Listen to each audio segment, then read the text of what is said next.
Though the word judo literally means the gentle way, watching these guys, it seems anything but. To win in judo, you either throw your opponent to the ground or force him to submit with arm-breaking joint locks or deadly chokeholds. Kicks and punches are illegal, but that doesn't mean judo doesn't hurt. One of judo's best-known throws is the uchimata. To execute it, a judoka grabs an opponent and pulls, off-balancing him and giving him a forward momentum. Then, he twists his hips and inserts his thigh beneath his opponent's center of gravity. His hip now becomes a fulcrum and his leg a lever, just like a crowbar. The trick is having your leg in just the right place. It's just physics. If you're just an inch off the placement of your thigh and hip, the amount of energy needed to throw an opponent can more than double. But performed correctly, uchimata requires almost no energy, yet it can deliver up to 5,000 pounds of force. About like falling from the top of a 7-foot ladder. If it weren't for the mat, a throw like uchimata would be enough to cause serious injury, or even paralysis.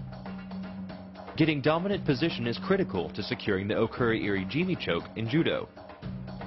Once you're positioned behind your opponent, you roll forward using your momentum, multiplied by the leverage of your leg, to bring him to his back.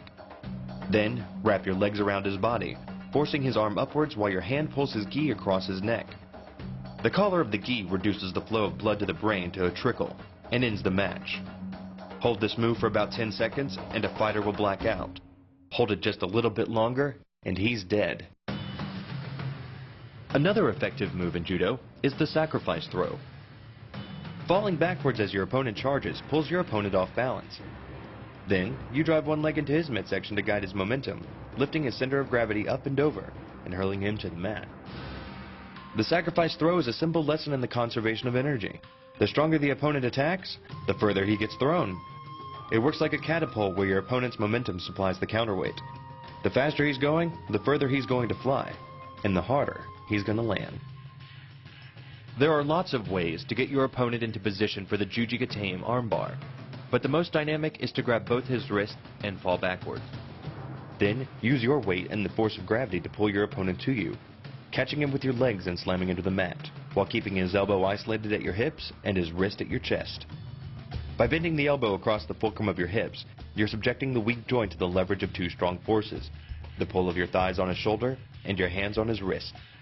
As little as 1,000 pounds of force can be enough to destroy the elbow. The leverage of the armbar can supply much more than that. The uchimata throw, the Okuri-iri-jimi chokehold, the sacrifice throw, and the Jujigatame armbar. These are the moves of a judo human weapon.